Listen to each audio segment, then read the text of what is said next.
Hello televiewers, good evening and welcome to Prime Hour on My Media Prime. We are this day going to be looking at the meeting that held yesterday in Yaoundé by some leaders of political parties. We're talking about the leaders of the Social Democratic Front that was represented by Honorable Joshua C. We're talking of the CRM party led by its leader, Professor Maurice Kamto. We are also talking about the current leader of the UDC party, Domainu and Joya. The USDP that was represented by Prince Ekoso and a host and two other parties. They met yesterday and announcing to create a platform that is going to seek ways for the opposition to work together, beginning with the push for a consensual electoral code that has been dividing the political class for decades now. We also are going to be looking at the call by the National Commission for the Promotion of Bilingualism and Multiculturalism. A communique came out yesterday launching a campaign against hate speech and xenophobia. They're asking the question to Cameroonians what it would take to regulate hate speech and xenophobia. We thought that we should discuss this today and also get what you think about it. How do you think hate speech could be regulated in Cameroon? We discussed this with our panelists who are seated already. Apostle Ambe Valentine Gua, our consultant, is in the house. Good evening and welcome. Good evening, Mr. Leo. Good evening, my co-panelists. Good evening, Cameroonians and viewers of Prime Hour. It's a privilege again to be here to discuss issues that concern our nation, Cameroon.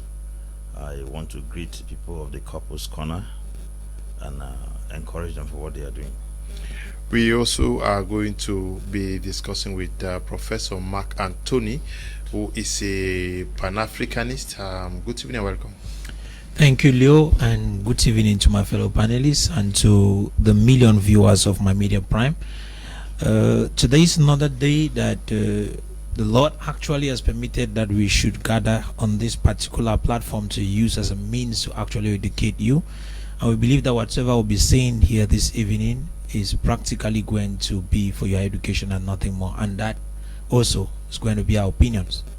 Thank you. We are also in the company of Prince Joel Mokage. He is a journalist and a regular panelist. He's been away for some time. We don't know whether he traveled out of the country or he was taking care of somebody in Susa. Good evening and welcome. Thank you very much, Mr. Leo. Good evening to co-panelists.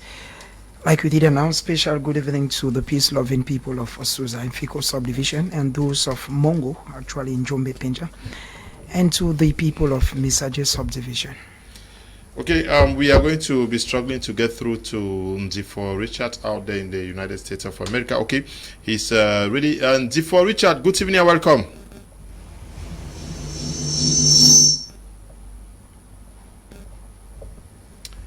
Hello, Ndifo Richard, good evening and welcome. Yeah, good evening, Leonard. Thanks for having me. Since you are out there, I'll start the program with you, Ndifo. You got information of this historic meeting, consultations amongst, there is a problem. Now, Apostle Ambe Valentine Gua, okay, he's still there. Ndifo, your reaction after getting information from Cameroon that political parties met yesterday, they issued a communique. You felt that that was the right foot towards the right direction? Yes, thank you, Leonard. I think that what Cameroonians have been hoping for is that politicians together, this opposition party can that we have a country where we have about 300 and some political parties. Hello? Go on. Yes. So we have a country where we have about 300 political parties. And this is not healthy for a democracy. If you consider the population of Cameroon of just over about 27 million, and then imagining that we have over 300 political parties, this this is not healthy for our democracy. And any move by the opposition party to come together is good news for Cameroonians, especially for those Cameroonians who are hoping for change, who want change by all costs. And so the meeting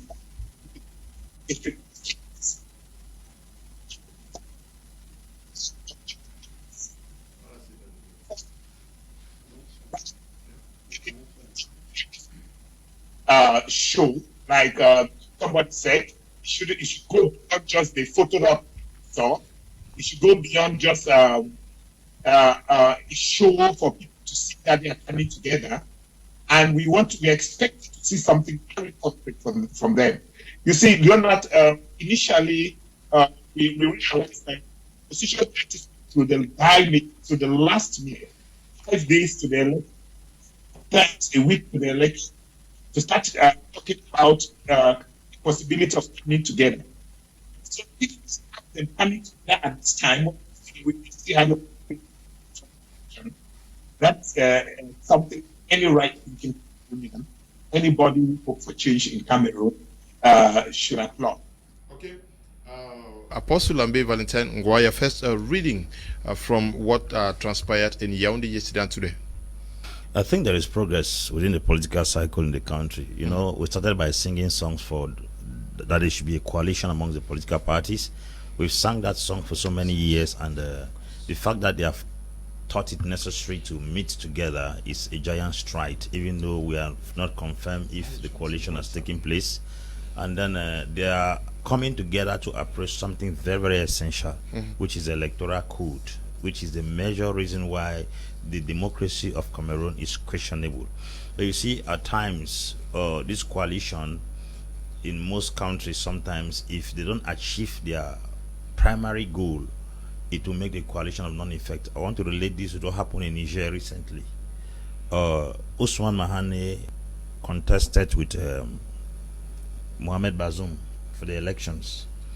Mohamed Bazoum won Ousmane Mahane after 18 political parties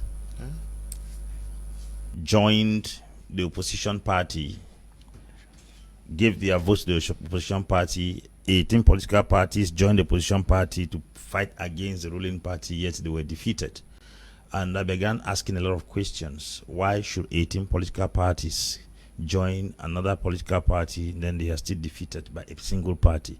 It's to tell us that no matter how many parties gather, if the elections are not, there's no strategy and the elections are not free and fair, even if the whole Cameroon gathers, one man has the capacity to win the entire population.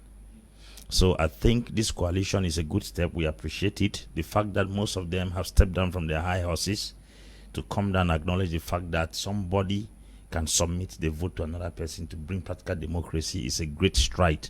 We appreciate it, and the purpose for which they gather, which is the electoral code, I think also is a very creative idea. Not to fight, not to rebel, not to bring civil disobedience, but they gather to carry out something very important, which is they have to press harder for the electoral code to change. It has occurred like that in many countries. In Cote d'Ivoire, parties gathered and pressed for electoral code and changes came. That's how the current president of Nigeria came. Yes. Yeah, there was a press. So I think if the press had for the electoral code to change and we have free and fair elections in Cameroon in the nearby future, then I'm sure the coalition must have achieved something very, very important. How did you receive information of the meeting of the 7 political party leaders that met out there in Yaoundé?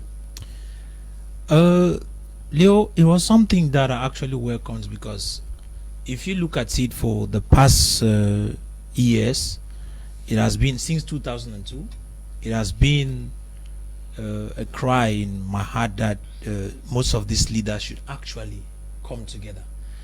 And the whole idea of running more than 200 and something political parties in a country where we barely would have about 25 million persons, I think it is not a good move. So if they can come together, it is going to yield a lot of fruit. You see, I went into the statistics of looking at the number of senators that will be involved in that coalition. You look at in the SDF is the only person with 7 senators in that coalition. Then PCRN has about 5. So we look together. We are talking now at when we leave Senate, we are looking at parliamentarians. PCRN has 5, SDF 5.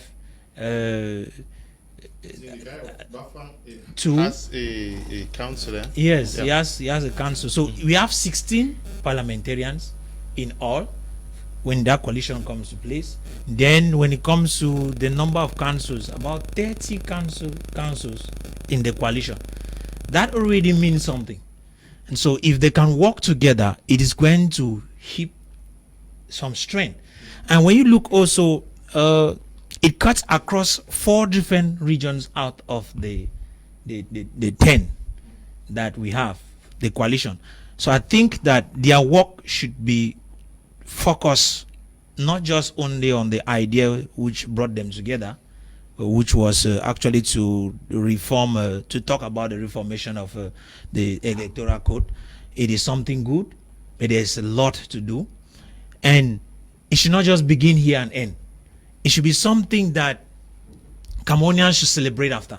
They should say one day some 7 leaders of 7 different political parties actually came together, created a coalition that today has given us this result. If they can go that further, I'm telling you, Mr. Leo, Cameroonians will get to celebrate, because that is advancement in democracy. That's proof that the democracy in Cameroon is taking some steps.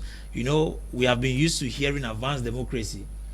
I think that this one will surely be, let me use the word, practical proof Okay, of advanced democracy. Prince Joel, we saw 7 political party leaders in Yaoundé yesterday, but we know that more than 300 of them exist in Cameroon, and there is every indication from my findings that many more political parties were approached to come to this for these consultations. What would explain the fact that most of them did not show up? Mr. Liu, I think that is a very pertinent question, but permit me, before I come to it, let me maybe react to the first question you asked. Panelists. Yeah. I think that first of all, it's a laudable initiative that we saw 7 persons who share 7 different ideas coming together, because each political party has its ideology. But now one thing is very clear. I think that most Cameroonians one time have been deceived by the fact that many a time we feel that the current president steals elections. We should be very objective to say that certain parties, I'll give you the example of the CRM, has a majority if they were to go for elections, for instance, in the West region, in the littoral, and maybe in the Central region. Now, the SDF too in the Northwest and in the Southwest. But now, when you look at it, the CPDM is all over, which means that if these political parties go for elections individually, the CPDM that has strongholds even at the level of small organs becomes a threat to these political parties. Now, so if all these political parties are coming together to think as one man, is already something worth applauding, which means that if we saw this in 2018 during the presidential elections, Mr. Leo, maybe we'll not be talking about 74% for the CPDM, maybe 13 for the CRM, and maybe 5 for the SDF. What I've been talking about, maybe 74 for the CPDM, and the remaining one goes for the opposition, which is laudable. Now, I think that if some political parties did not take part, I was very happy to see somebody like Prince Ekosa of the UDC coming up for an initiative like this. USDP, thank you for the correction. When I saw him there, I said, okay, Cameroon is growing. People are thinking that it is Cameroon and not South. So some of the political parties, I was expecting to see somebody like Kawala in the party in it. She's been very okay. We want the regime out, and I felt that this was an opportunity to see her there. I was thinking that I should see a political party like the PAP of Njang Denis. I was expecting to see other political parties.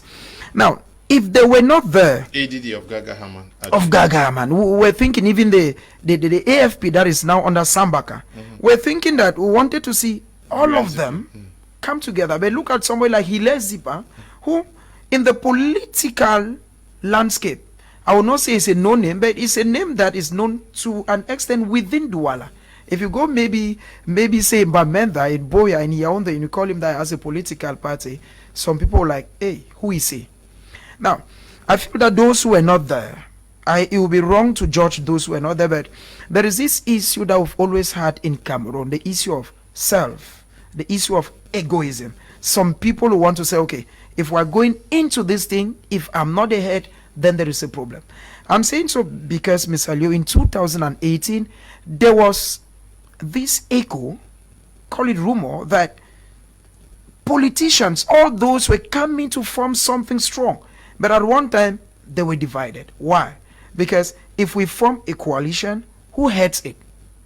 Is it the Social Democratic Front that, as to all the other political parties, is the oldest?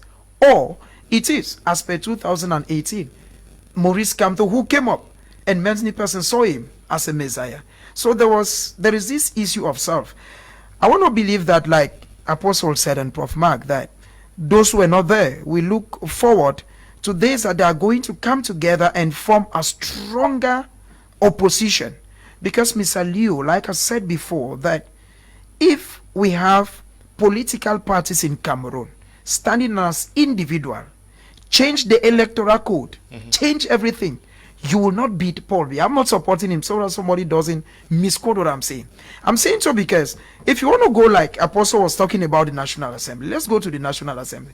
The CPDM has 140. They have an obese majority. An obese, which means that if you were to go for elections, a very simple example, Gala Gerard goes back to Canberra and says, okay, you people should vote for the CPDM. Who will the USDP, for instance, be sending? In which area? Who will Professor Maurice Kamto be sending? In which area? Those are some of those facts and figures. Now I'm sure we saw the party in the noon, the UDC. It means that if this lady goes back to the noon and say, we are no longer UDC, we are no longer CRM, we are no longer SDF, we are no longer Cabral Libi was the whole Nyong and Kelly. We are now opposition. So we are saying that when you go into the ballot box, if you see any paper that says opposition, vote for that paper instead of voting for this. So I think that it is time all political parties come together as one man. Because if they keep fighting in different spheres, it will be very difficult. Change the electoral code like they are fighting. If the electoral code is changed, yet they fight as individuals, the CPDM will still take the day. Okay. Is that where the key is? That is, it is true. Almost everybody wants an electoral code changed in Cameroon across political parties. Without coming together, it will be practically impossible to beat the ruling party. My focus, not even the presidency, when it comes to this coalition. That's Okay. not my focus. You see, practical democracy is when the parliament has a balance. The There's powers equity. to check. Yes, when there is government equity. action, yeah. Yes, when there is equity in the National Assembly. Now, if these parties come together, the bulk and the burden to shoulder all these different constituencies on one political party will be reduced. They say many hands do light work. If these political parties decide that, okay, we are going to be holding our own constituencies, they are able to trap, let's say, 100 parliamentarians, leave the presidency. Once they go to the glass house and they occupy the ruling majority in the glass house, you will discover they've already broken the backbone, the spinal cord of the ruling party. Now, it is very difficult to sponsor an election. Most of these parties, because they don't even have representatives in communities. They don't even have representatives. Sometimes MRC does not even have money to send a representative around Mayo Danai, Mayo Sava. Now, CPDM has money to send representatives in all these places. And they feed them well. They feed them very well, which is absolutely impossible for you to win in they there. use part to feed. So it's difficult. Now, when I'm talking about the financial capacity to sustain elections when they come, because it's not just coming together under a particular ideology. They are coming with their budget. They are coming with their resources. They are coming with their popularity. So if you say Maurice Kamto captures West, Kabalevi captures Nyong Ekele, and then also Joshi also captures the other areas, and then we have Mamadou Mota who can capture some part in the north, you will realize that most of the constituency and the councils will be taken by the opposition. That is the beginning of the downfall of the ruling party, because money will be there to send representatives to occupy specific ballots, and polling stations when elections are going on. So once they take the glass house, that's the first step. That is what I think, if this coalition has to work, it has to work from the level of the legislative elections and the municipal elections. Once they capture that, it's okay. Now, going in for presidential elections, it will be the person who is taking the lead, like what happened in Niger recently. I told you of Usman Mahane, who was the person that was following Mohamed Bazoum directly. So when they realized that he was the one that was ahead, the rest of the political parties who had no measure vote gathered their votes and then put behind him. They shouldn't bother who is going to be the head right now. The elections will tell who is leading. For instance, if Kamto has 37%, Cabral has 15%, SDF has 12%, they will join their 12, 37 and then give it to him. Because according to the Constitution of Cameroon, you must have at least 15 members in the parliament to form a group. That's the Constitution of Cameroon. You must have at least 15 parliamentarians to form a group, which is very difficult. And then you don't have that capacity for two parliamentary groups to come as coalition in the parliament. It's not in the Constitution. So MRC parliamentarians cannot join SDF parliamentarians. It doesn't exist in the Constitution. It doesn't. I'm telling you, go and check Constitution. It doesn't exist there. It doesn't. It's when a party has at least 50 members now that they can form a group and they can start agitating for something. But none of those political parties. That's the reason why you see they will always leave CPD, SDF, that kind of 5 parliamentarians, PCRO and 5, because those things have no power. So at the level where they are right now, when they want to talk about who is going to lead, they should keep aside who is going to lead them now. Cabral should forget about leadership, come to forget about leadership. Let them go as opposition. When they cast the vote, they themselves will accept the fact that in this election, if at all we have to go further, then let us join and push this man who has the highest vote. If the CPDM is having 49, and then Kamto has 36, then the rest should join him and give him 51. That's what happened. So you realize Mohamed Bazoum now scored 57% in Niger, while the person that followed him had 36. The rest 18 political parties assembled their results and gave to him. He climbed to 43%. So you could not even catch up with the opposition party in question. So let's leave who is going to help, because if they go to the place of headship now, they will separate very fast. Let them go in the area of municipal and parliament and legislative elections. At that level, if they capture councils and constituencies, then I'm sure they are dealing with the enemy from the roots. And Ndifo, Richard, I don't know whether you are there. Ndifo, some people think that the opposition should not form a coalition essentially for the reform of the electoral code, that there are other pressing issues. Do you see like them? Obviously, I agree with that. That the opposition needs to go further than just the formation of or the review of the electoral code. We understand that when we compare with 2018, like my friend there in the studio was mentioning, in 2018, what the opposition were doing did not look serious to me, because you cannot come on the eve of an election, even 2 weeks to an election, and you want to create a coalition 2 weeks to an election. That doesn't look serious at all. I also want to agree with my brother there, Prophet Ambe, to say that it is a great idea he brought up that they should target the parliamentary election and the council election. Those are very wonderful ideas. But I want to disagree with him when it comes to the selection of who leads the coalition. You see, this idea of who leads the coalition has been a thorn on the flesh of the opposition for quite a long time now. And I've always had my proposal, and my proposal is that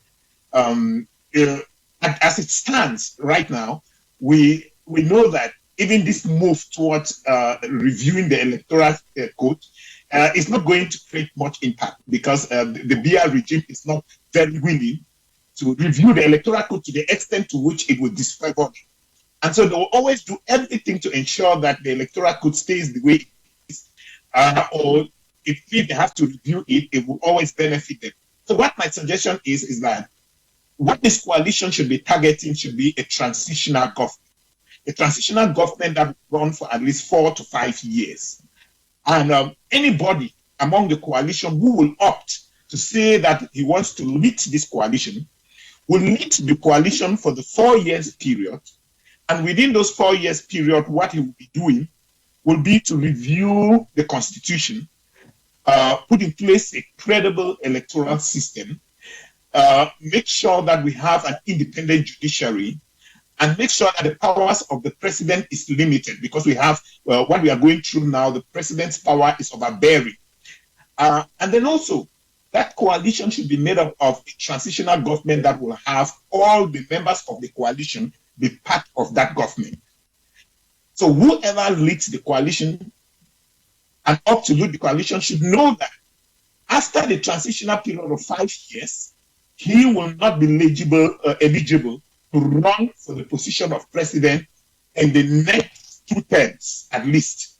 He will not be eligible. So when you are taking that position, you know that, okay, I'm taking this position, and in the next 2 terms, I will not be eligible to run again for president.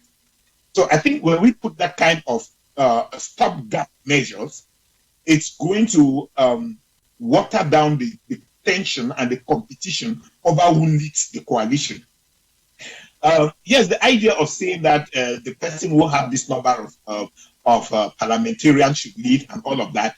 Remember, this whole idea came up last time when the SDF claimed that they had more members of parliament, but the other opposition did not see with them, and they claimed that it shouldn't be on the basis of the number of parliamentarians that you have. So if today they want to bring that up and the SDF do not have that, the SDF will also bring up the same argument that when we have the majority of members of parliament, people refuse to give us the position to lead the coalition because people brought up this or that argument.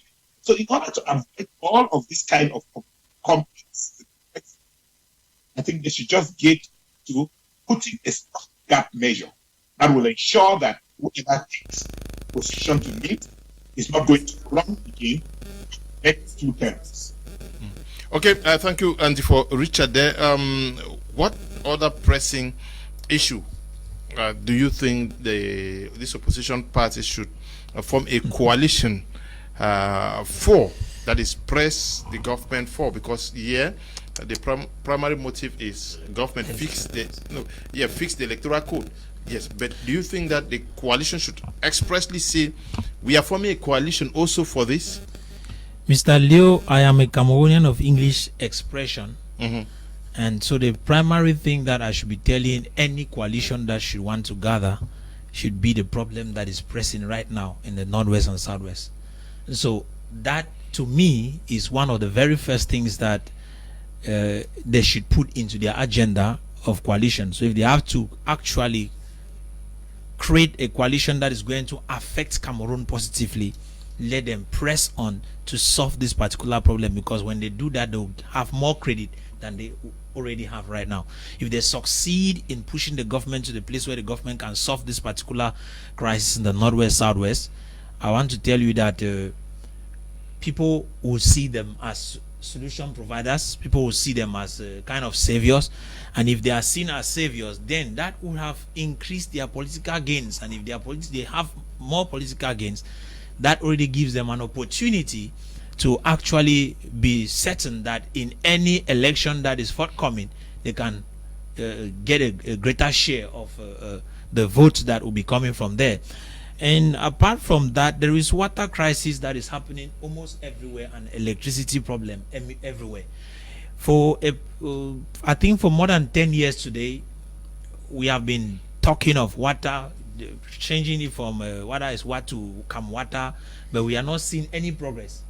We have water in Southwest, in Boya precisely, in the mountain. We have water catchments there, but we are shocked to tell you here that houses do not have water. It is strange. And if you go to Manfe towards Umojok, there you'll be shocked that there's a place that has not been having electricity for close to 5 years today. And so we need to work on that. And electricity problem is something that is all over Cameroon. So Mr. Leo, if you ask that question, we can list a lot of things coming up. But I think that the basic things that they should target in dealing with this corruption that we see today happening, because I want to tell you that the whole idea of electricity not being able to be disseminated to all houses in Cameroon. Do they have capacity to do that without taking power? Mr. Leo, to press the government for the time being, and while waiting for the time, because we cannot say they are forming a coalition to take power today. It's a coalition that is going to go for election in 2005 and 25. So we should give them the opportunity to form their coalition while pressing on the government right now, because it is their right to make sure that they do that. I just mentioned that if you look at it, they have 7 senators already. Yeah, but in fact, the coalition. The communique that was issued today actually expressly says that they're setting up a technical secretariat and open to many ideas. To other political platforms, which means that if all goes well, before the next 2 months, other political parties are going to identify. Because when I read what I've just received here from the national president of PAP, Mr. Njang Tabe Dennis, he says PAP still remains open to all stakeholders that share the same views and objectives with the PAP. We still reaffirm our partnership with our friends of our coalition, especially the CRM and Stand Up. PAP was well contacted in preview of this meeting to say that in the days ahead we will not be surprised to see the PAP and others join. Yeah, Mr. Leo, that's what we expect. We want to see more parties actually join. If that happens, we are hoping that the near future is going to be good. You see, it is easy to create a secretariat, and it is easy for names to come up, but the question is, would they have that burden for Cameroonians? Because that is what is going to determine if they are going to last long. If the burden will be there to see that we do not just go in for the power, but we should go in for the people.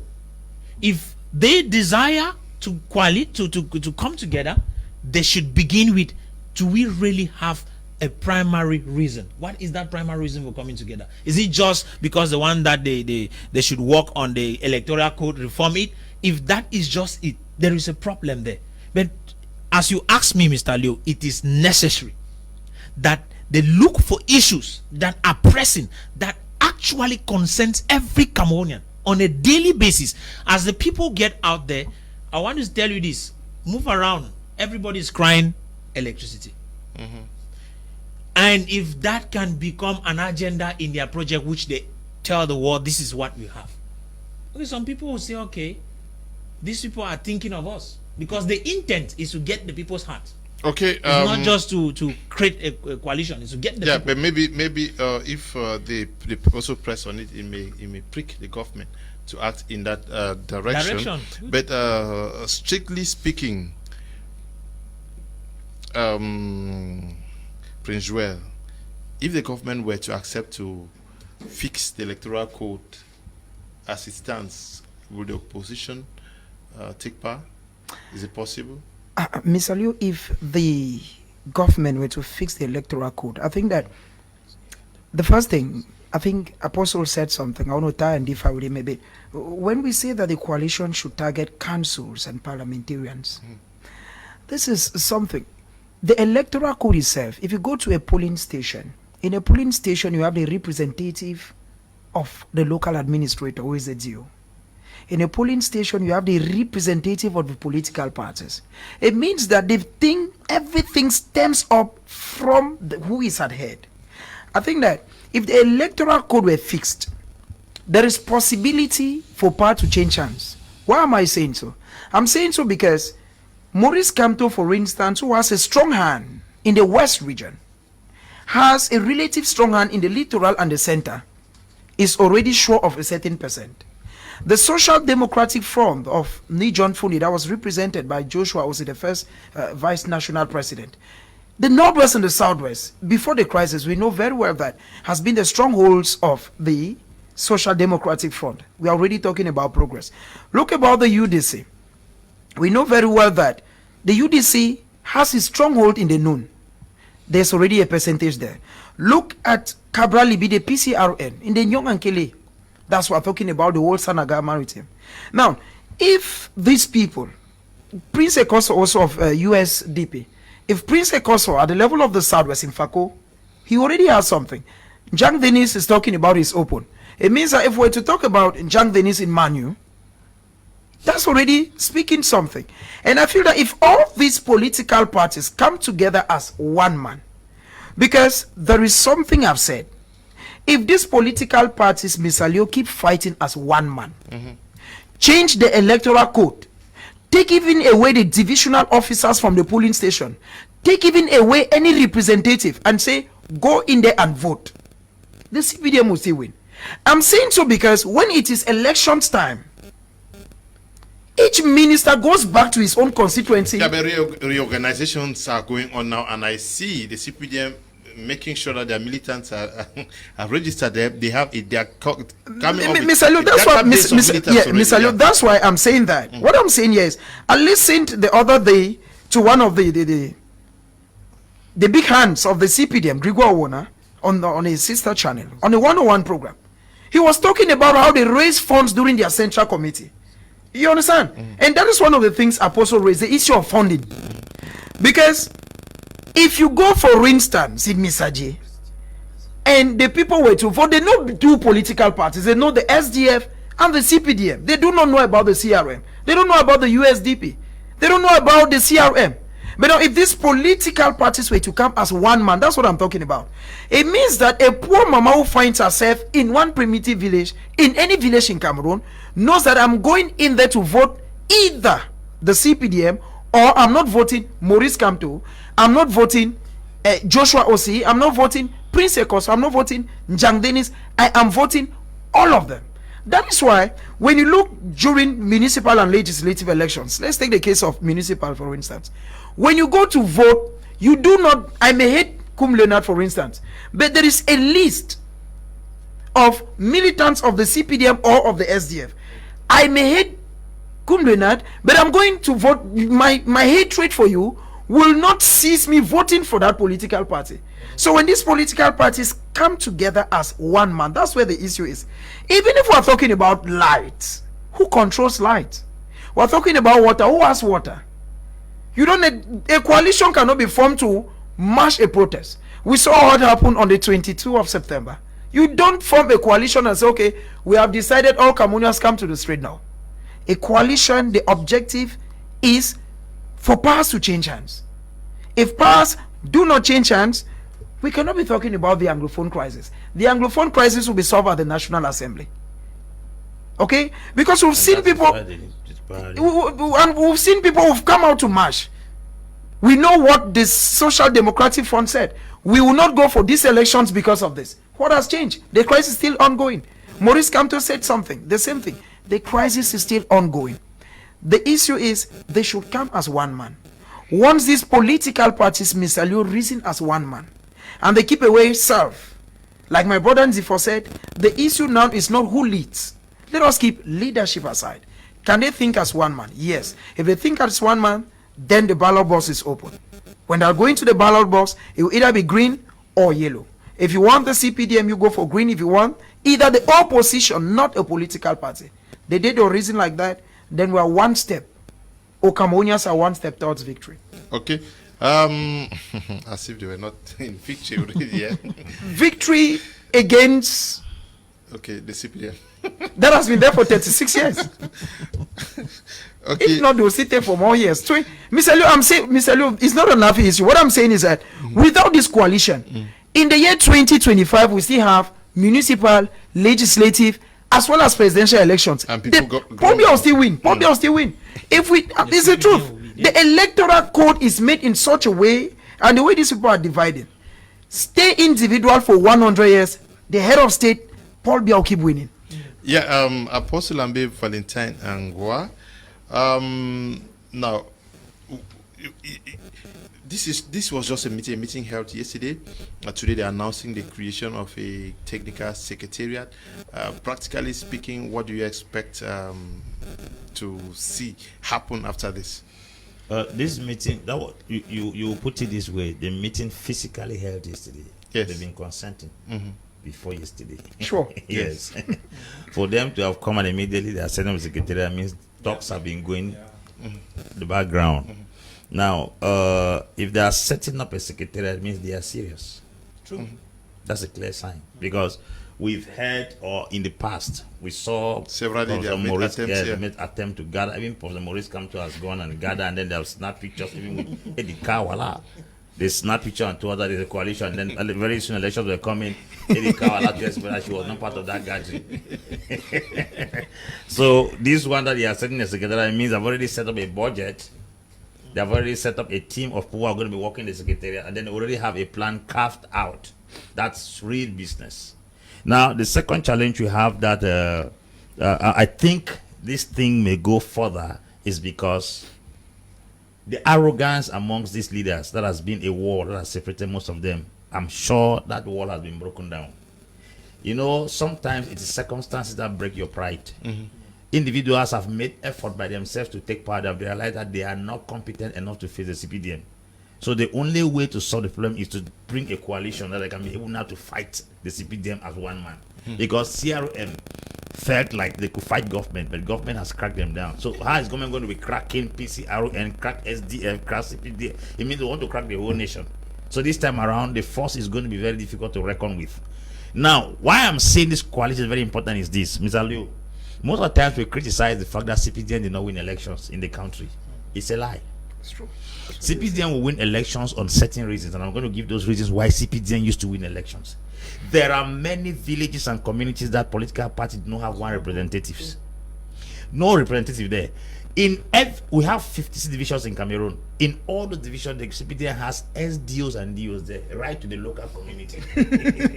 So whether you like it or not, even in that village, in that way, in Kotokombang, in South, CPDM is there. So imagine a police station where there's no SDF, there's no CRM, there's no PCR, OWIN is there.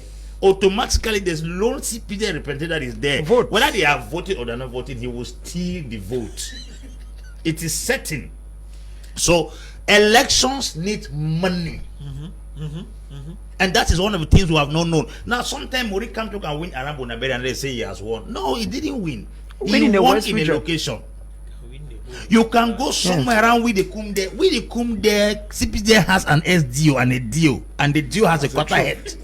So if at all there is no person, and there are almost about 2,000 of those polling stations in some places in Cameroon where the other political parties don't exist there. So who wins there? The administrators of the state. The administrators of the state are there, and they must send someone to go and represent the party. So if we come here, we are coming to contest for of us, and nobody come, who win? It's like two teams are going to play football match. The other team did not come. The match is automatically given to the other person. So what we are talking about winning elections, I'm talking about the coalition, is the capacity to practically be represented even in the minutest community. Tell you. Yes. Imagine somewhere in the south, some villages there around the Pygmies area. There are polling stations there. So when the CPDM gathers all these votes in all these stations where the other parties were not represented, they want to count that they had 56,000 votes in come. You say, how did they manage to get? They got it.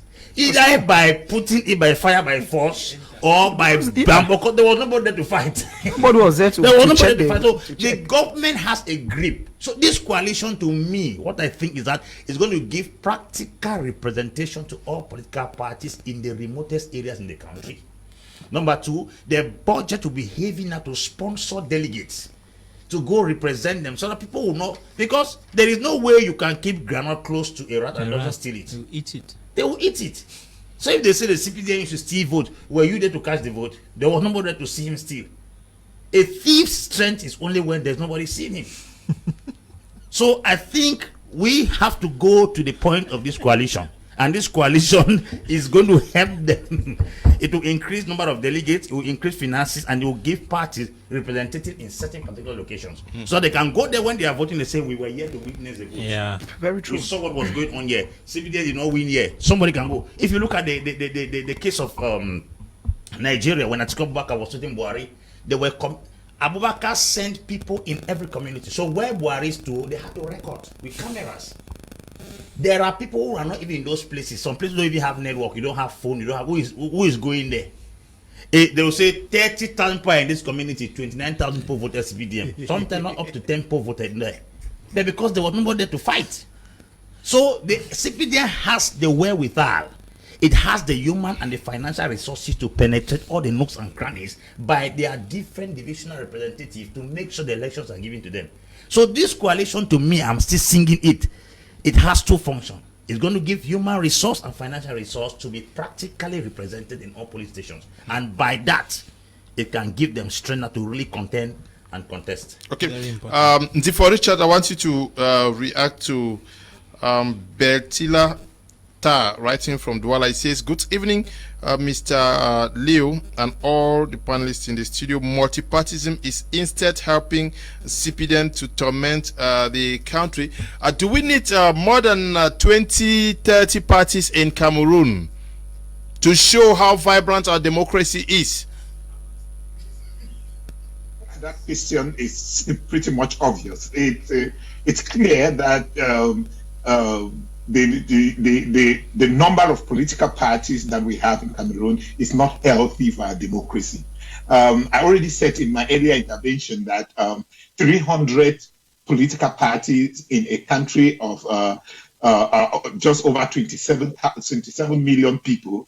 If we look at the United States, it is more than 10 times bigger than Cameroon, or even 20 times bigger than Cameroon.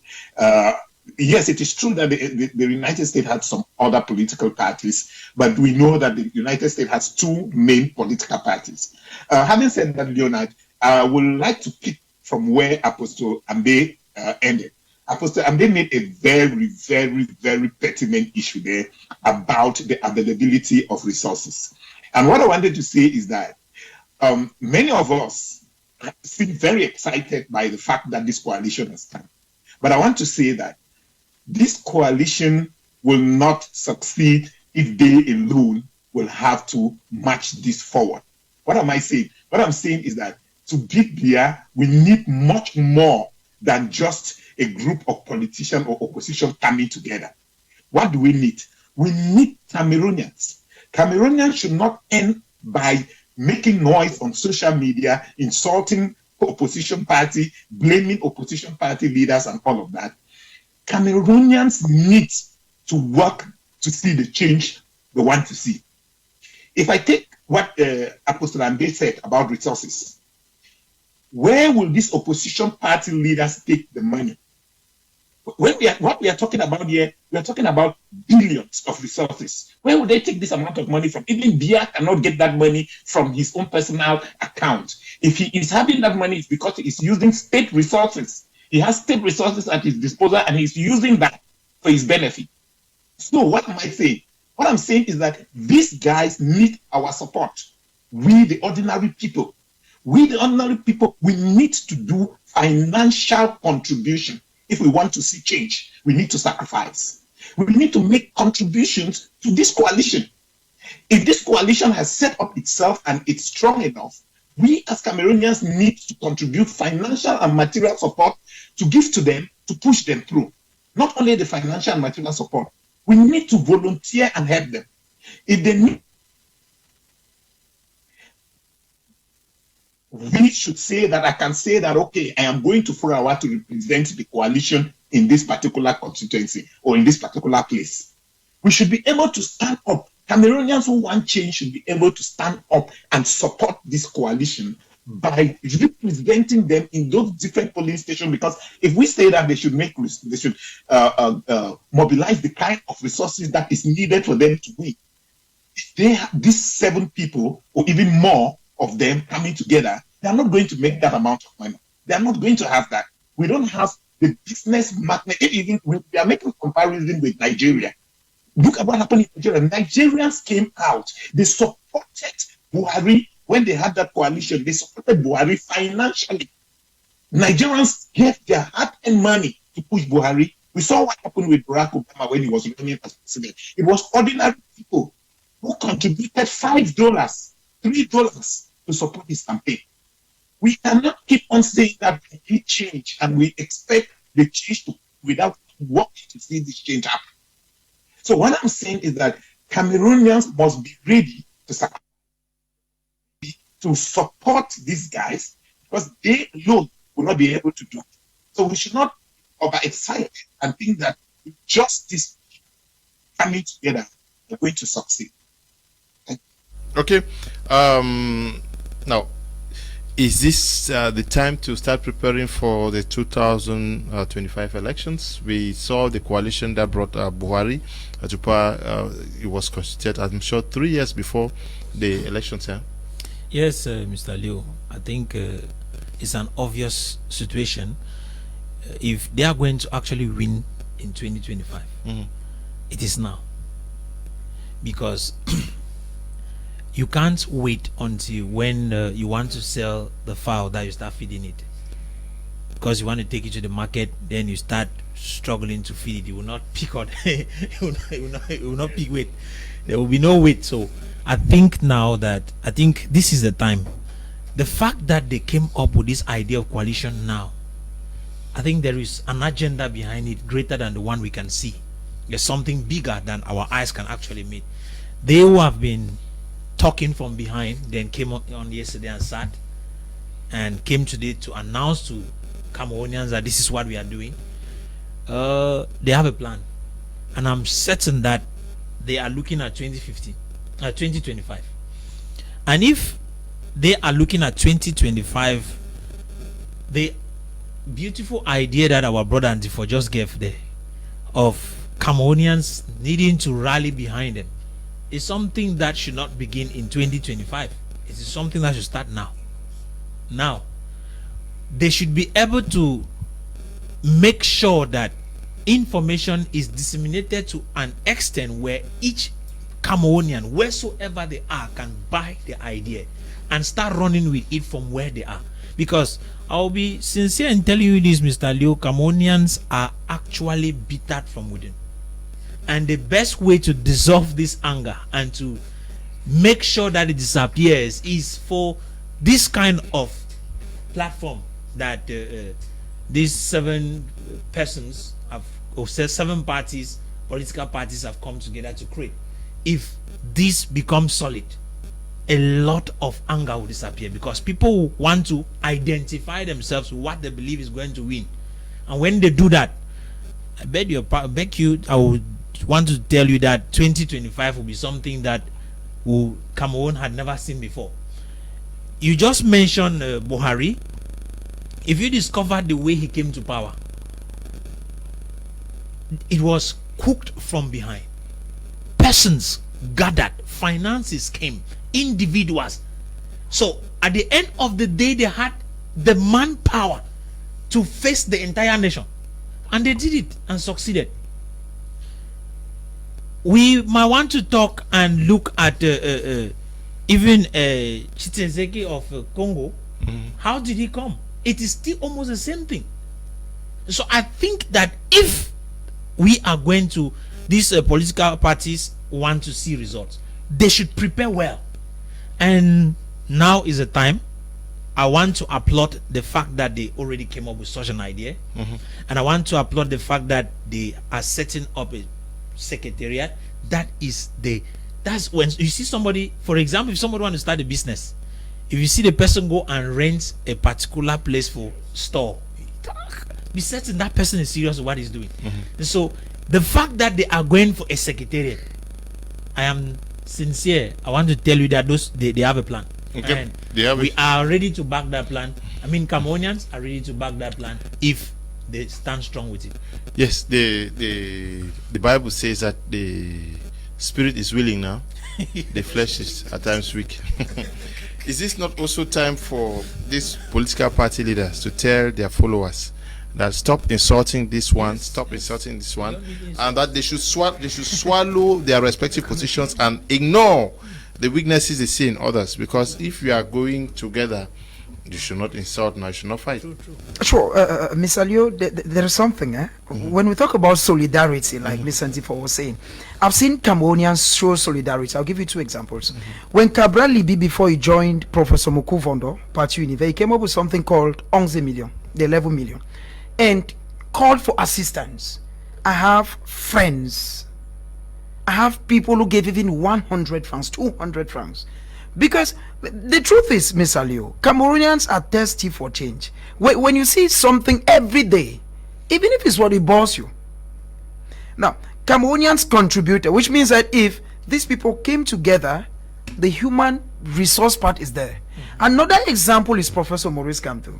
When Kamto came up with something during COVID called Survive Cameroon, we saw how people pumped in money. By then, it was Penda Ekoko section, something like that, and the Bibu Nisaks. We saw how Cameroonians, within and without, pumped in money. It means that when you come up with any initiative, Mr. Liu, bring up any idea, bring up any opinion. I know of people who are feeding very far from the crisis because you just say, okay, I have this, I have that, I've seen 10 IDPs and they need help. People are giving. Cameroonians are willing, they are supporting. Okay? I think that it is time, like you asked me, it is time for people to reason as one man. That's what I said. It means that if people should stop thinking about, c'est le président élu, s'il veut être ensemble, ce n'est que Kamto ou non. It means that somebody of the Social Democratic Front should take away the idea of if it is not Yirijibe, then no idea. It means that people of Kabralibi, they should reason as one man.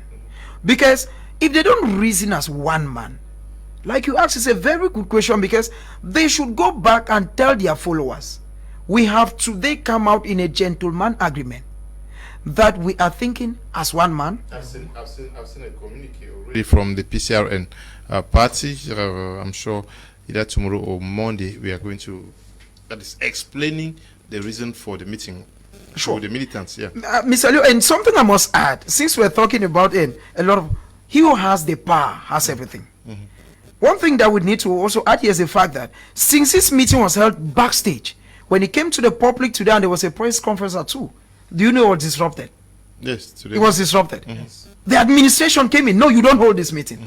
It means that this thing will not succeed when the power is not there. He who has the yam decides in which way to shape it. There is no divisional officer amongst the 360 that we have. That will not support the head of state. Then you're transferred the next day. A glaring example is what happened to, we should at times be very objective. Look at what happened to Professor Mesanga Nyamzi. He's in Gaundere. At times when you come out very objective. No, Garwa. Garwa.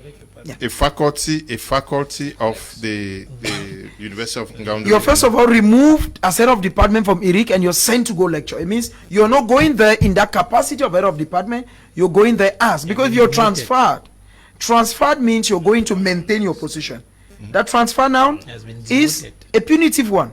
So I think that, Mr. Liu, if the whole of this coalition, look even at the National Assembly, Joshua Osi is a questor.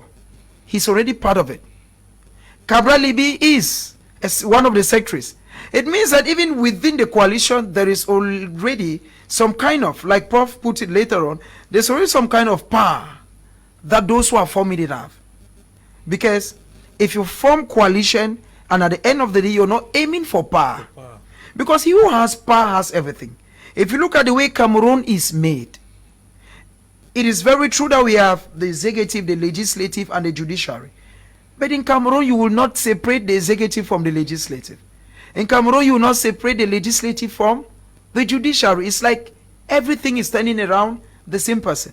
And if these leaders, like you did ask me, if these leaders do not come together, go back and tell their followers, okay, there is nothing again like, because I'm thinking that maybe, Mr. Leo, something that is also visible that you should be thinking about is the fact that you should be thinking about wiping the names of their different political parties. It's very normal. So we are no longer thinking SDF, we are no longer thinking CRM, we are no longer thinking, we are thinking this. You're thinking, yes, because that is how the coalition that brought Buhari to power, yeah, it was an amalgamation of different political platforms.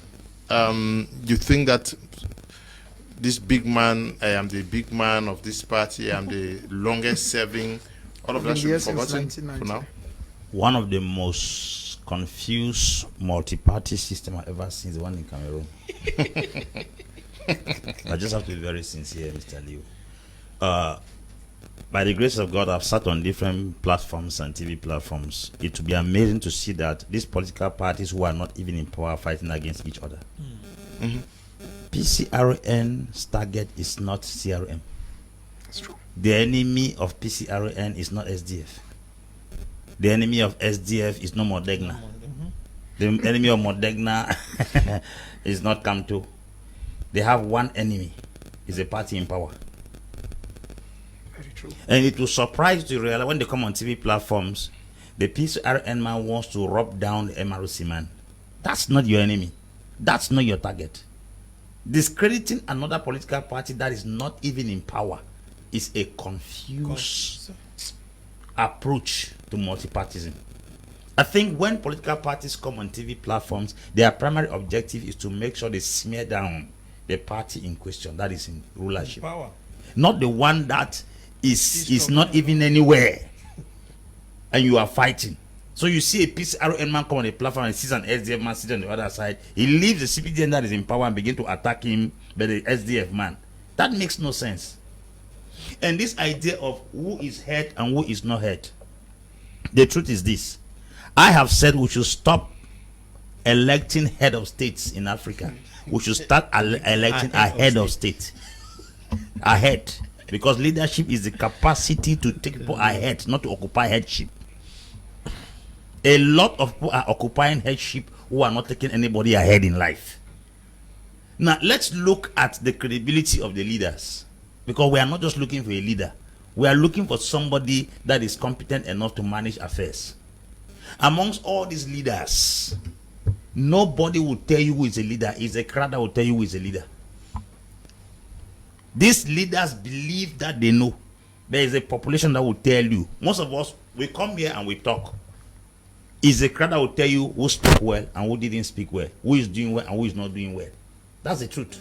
So if we want to know who is a leader among them, it's but certain is the population that will tell us that the person we think that is qualified enough to handle this coalition for now or a transition government within this period is this person. Like what happened in Sudan.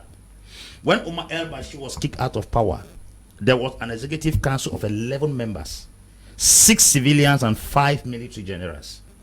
Within these 6 civilians, there was a person called Abdallah Hamdok. The challenge that came to Sudan was an economic challenge. The prices of goods rose, and the poor went into the street, and that was how Omar el-Bashir came out of power. They looked at the portfolio of this man and saw Abdallah Hamdok has worked with the Economic Center of the United Nations Africa and managed economic affairs. The crisis in question was an economic challenge. Sure. They had to bring a technocrat in the economic domain, Abdallah Hamdok, to end that coalition. So I think what is on ground right now, who is among these men who has the capacity to handle what we are facing right now? Not a matter of show, pride, reputation. We are looking for the technocrat that can be able to, we can hang on your shoulder, you carry all of us cross this Jordan to the next side. That is what we are looking right now. And the population themselves are the one to look at you and tell you that this person is a leader. When Moses died in scriptures, there were 3 leaders in question. There was Aaron. There was Miriam. Those ones that died. There were people there who were to lead. Population looked at the crowd and said, we have seen Joshua. This is a man that has the capacity to lead us. So they had to submit. The same way when Elijah departed, there were many sons of the prophet. They gathered themselves and went and submitted at the feet of Elisha. People know who is a leader. So the idea of looking among Cabral Lebi, Maurice Kamto, Joshua Osi, who is a leader, we, the population, know who we can entrust our confidence in his hand to take us to the next side. So they shouldn't bother about that. They should leave down to us, the crowd. God will do their job. No, we, the Cameroonians, will go. We'll know. Okay. We, the people. We know who is our leader. And not God. No, the voice of the people, Vox according populi, to democracy, Vox populi, Vox Dei. Apostle, we've heard. Okay, let me take some few messages. I love the man with the black cap. He knows all in this Cameroon. I tell you. Okay, God bless the parties that have come together for a change. Moses on the way. I bet you if these parties are sincere Cameroonians will contribute enough money for them to succeed. They should have the slogan, the time is now, wake up. I see victory in 2025. I'm Kebila, writing from Douala here.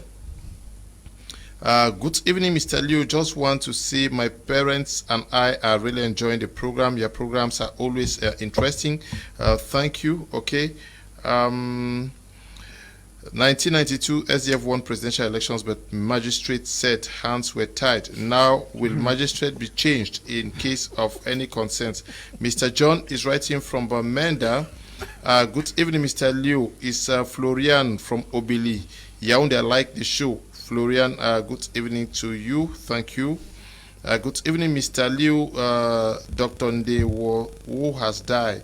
Good evening, Mr. Liu. Okay. You say Dr. Dewa has died. Okay, yeah.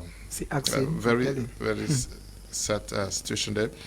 Good evening, Mr. Liu, to your panelists. Mr. Liu, concerning this coalition for change, I need serious work, and since the Constitutional Council is under CPDM, hands may be tied as it to pronounce the winner 1992 for Frundi because of this guy's means business, then something should change. Gerard is writing from Dubai. Good evening to you, Gerard there. Hi, Liu and the rest of the panelists. It's a good thing that the leaders come together in coalition and get a common leader for change of government to be evitable. But in that team of 7, I'm already seeing a Judas Iscariot amongst them. Zhang is writing from Boya. Yeah, but I think this is not the spirit. We should go beyond that spirit, because if we continue like that, definitely nothing will ever change. Good evening, Mr. Liu and panelists. If coalition should have an effect, then they should do so and refrain from elections. Only CPDM should participate, since electoral codes and procedures cannot be amended. Okay. Many persons are writing on the social media. I hope I will have time to go there and read some of them. But let me get back to you. Okay. That somebody's asking Senior Barrister. Okay, Senior Barrister Ashu's party is called the Reform Party. We hope that is going to join the coalition in the days ahead. Okay, they're not part of it.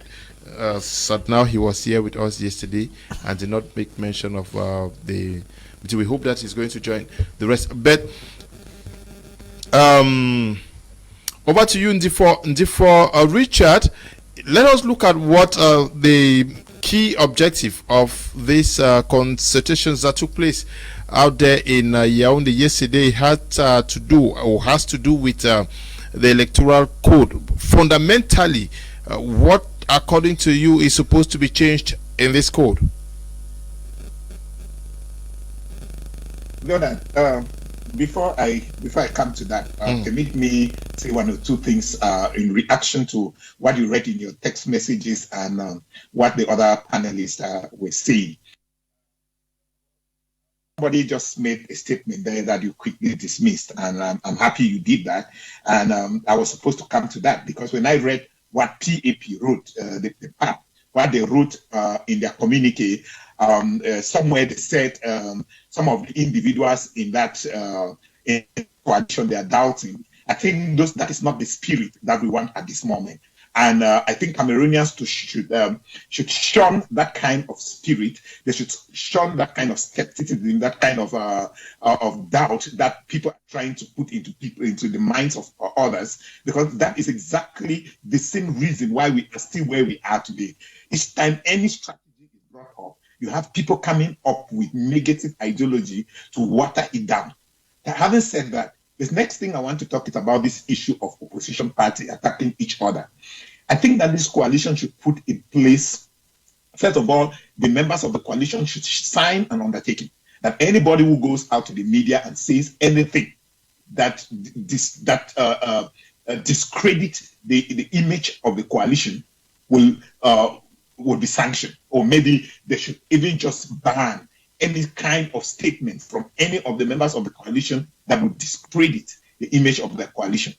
Again, the coalition can put in place a communication structure within the coalition that will be the only structure that will channel communication information from the coalition to the public.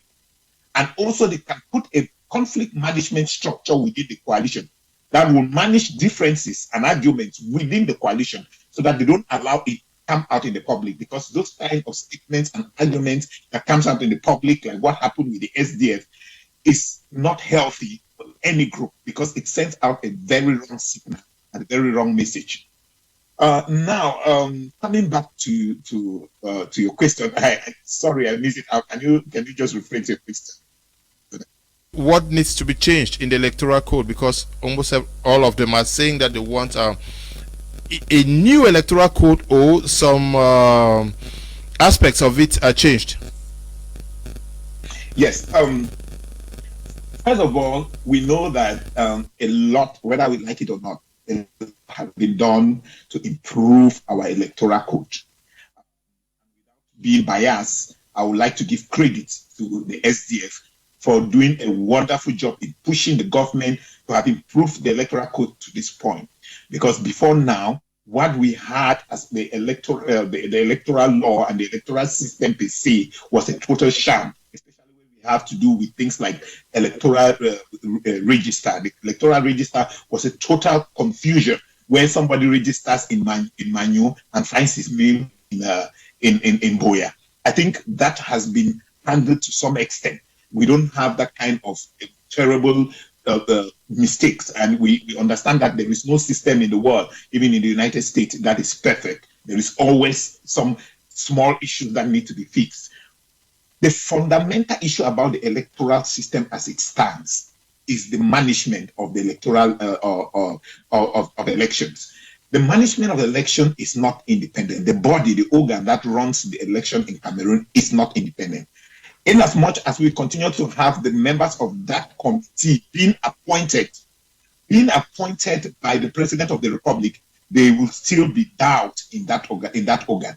So I will propose that we have an organ in which people are selected from different quarters and sent into the organ. For example, if we say we need members of the religious bodies to be represented, then the bishops, the popes, pastors and prophets to come together and identify one person to represent them in that organ. And then if we say we need maybe lawyers to be there, members of the Bar Association should send a lawyer. If we need teachers, members of the Teachers Trade Union should send somebody to represent them. When this group come together, they can appoint or elect a chairman among themselves. When that is done, we can have a body that is truly independent, that is not influenced by anybody. Because when we have the head of state appointing people, anybody is looking over his shoulder, minding the way he carries on his activity, worrying whether he will be able to maintain, especially the position of the chairman of the electoral commission. So I think that if this is done and made it independent, should go to the extent in which they are financially independent. It means they have their own budget that is voted in parliament separately, that is not tied to any ministerial organ. They don't rely on any minister to disburse their budget. They should have an independent budget that is voted and adopted in parliament and goes to them directly, and they manage their budget on their own. And the management of that budget does not come from the head of state, or from the executive body or the executive branch. So in that case, they will assure some degree of independence in it. And then also, I think that within the framework of the voting and the management of resources, there should be some transparency in the way resources are disbursed to the different candidates. The current system in which they say that a particular party has this amount because of the number of members of parliament is not fair. That is not a fair way of attributing resources. It means that once you win a win parliamentary election, you are exposed to so much money that the other candidates do not have the same. Then we are not playing on a level ground. So when we talk of a free and fair election, most of the time we look only about the free nature of the election. We don't look about the fair part of it. The fact that the different candidates do not have the same amount of resources at their disposal makes it not fair. So they should a proportionate amount of money, not even proportionate, the same amount of money should go to the different candidates. What makes a candidate A better than candidate B to have more money to run its own campaign than candidate B? Either we are doing that, or we say that every individual runs their own budget. They look their own money. The state does not sponsor that.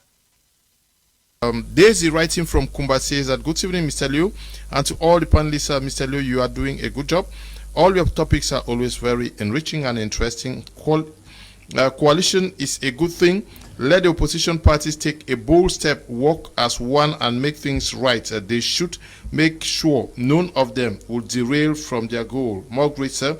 Daisy, good evening to you watching from Kumba. If you see Didi Banderas on the streets of Kumba, tell him I'm sending greetings to him, especially if you are passing by Banga School out there. Good evening, Mr. Liu Ndwakom. Stop calling, please. Ndwakom is writing from Nairobi. Thanks for always bringing talented panelists. You people are a great job educating the world. I was very proud when one of my lecturers shared Apostle Ambe's tribute to Magufuli. I proudly told the whole class, this is my Media Prime and it's the best TV station in the country. And program is Prime. I followed the page on Facebook and receive updates on daily basis. Congratulations to you and your ever educated panelists, especially Apostle Ambe and Professor Mark. Okay, thank you very much, watching all the way from East Africa. Good evening to you, everyone in the studio. I'm Capo writing from Yaoundé. Why CPDM won't win the elections all the time? Have you people forgotten that the government has the military that have been put in place everywhere in all the regions? The CPDM must ever win because there are military everywhere. Oh, I don't know whether it's the military that is voting. Good evening, Leo and the co-panelists. There was a literature textbook, The Beautiful Ones Are Not Yet Born, written by Aikwe Ama in the 80s, which means the real leaders of Ghana were yet to be chosen. And we have seen them in Ghana. I want to say the real leaders to liberate Cameroonians from hell of suffering are still to be chosen, and not among the political parties of today. BJ is writing from Kumbu. Good evening to you. Mr. Leo, good evening to you and the fellow panelists. I really doubt whether the opposition can stand in a united front and shake and uproot the bad foundation that was laid in this country, which is responsible for the current challenge we are in. My prayer is that they should form a united front, please. They should form a... Your mics are on, please. We are in... My prayers is that they should form a united front without any interference from France. Join me in prayers, my apostle. Alfred is writing from Yaoundé. Hi, Mr. Kum. Good evening to you all. Electoral code reform is not important than the war in the southwest and northwest regions. Ene Ejome, writing from GRA in Boya. Good evening to you. This one says, good evening, Mr. Liu. The person who have a black cap with we the Mutengane people, we are giving him go ahead. Thank you, Mr. Liu, for inviting this type of people who say the truth. I love your program. Daniel, writing from Mutengene, and I believe the man with the black cap can rule this country. Okay. Good evening to you, Daniel, writing from Mutengene. Muhammadu, writing from Yaoundé, says, good evening, Mr. Liu and co. What a giant step from the opposition parties. We expected this since 2018. Believe me, Mr. Liu, with these things will change. The problem is what is to be changed. I have asked many politicians in many occasions, but it's like they have no idea about what is to be changed. Atamaya Jean-Claude says, greetings to everyone in the studio. It's Atamaya Jean-Claude. To me, I think the electoral code is okay according to the constitution, but what makes voting to have fraud is the election management body. I stand in the aspect that an independent body should be involved in the management of elections in Cameroon and not the regime in power. It's certain those at the coalition are future prisoners to the regime in power. They should tie their belts very well. Okay, the management of the elections, that is Elecam that we are talking about, is also part of the electoral code. Yeah, that is what many persons don't know. Good evening, Mr. Liu. I like the man with the black hat. He speaks diligently. Panze is writing from Kumba. Good evening, Mr. Liu. Thanks for the program. To really say it, if there is one, they will be stronger than the existing government. Yes, many persons are throwing the blames on the opposition parties. But the fact that they have come together, like for Richard said earlier on, is this also an opportunity for Cameroonians to once again get the more interested in politicking, in taking part in politics? Mr. Leo, when somebody stays alone in the dark, it becomes dangerous to expose the person to light. Okay. It is possible for the person to get blind. So it has been for over 20 to 20 something, I think 25, 26 years that Cameroonians have actually been suffering from this idea of who to trust. Mm-hmm. And so you will hear them at times step out, and in fact anything that wants to come up, they just start condemning it when they have not yet seen it. And that is what the spirit that Cameroonians actually do hold now and have. And so in relation to my perspective, I want to advise that it is time for us Cameroonians to stop making conclusions before we actually see what is in the back. Let us be patient, wait and see what they do.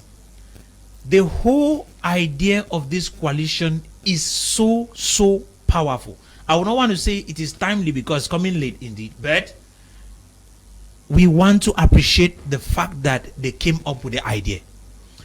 Believe me, it is not going to be easy, but it's something that if they hold on to, it is going to liberate Cameroonians from a lot.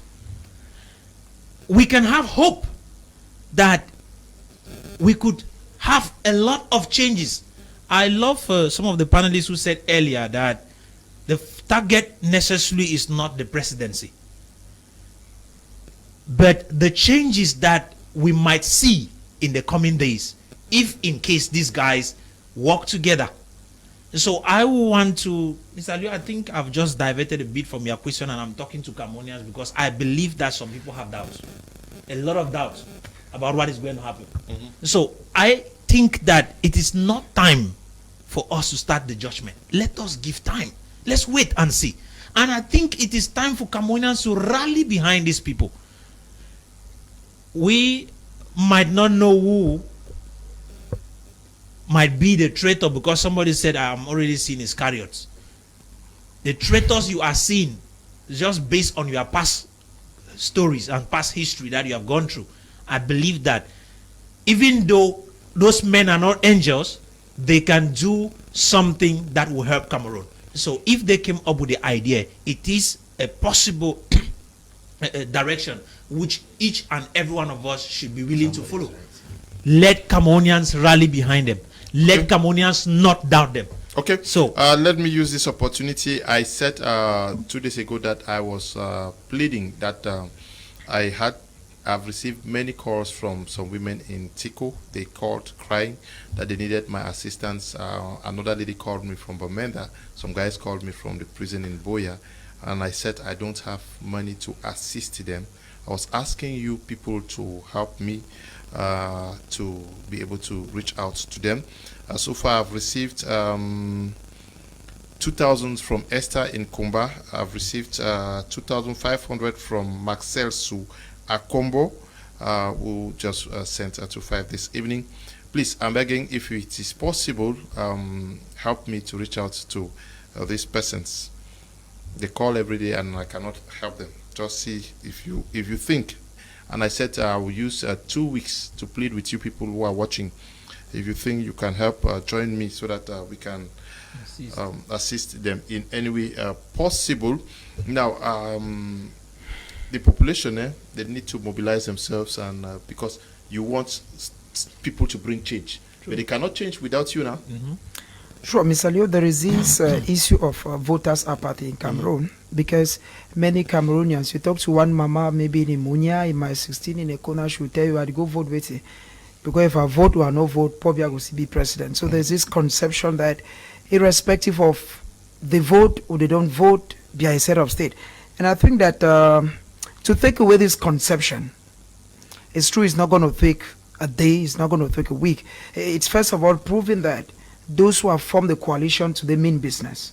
That's the first thing, because so many Cameroonians do not necessarily or think that getting the head of state or maybe getting light to come to their communities through the ballot box. That's what many Cameroonians feel.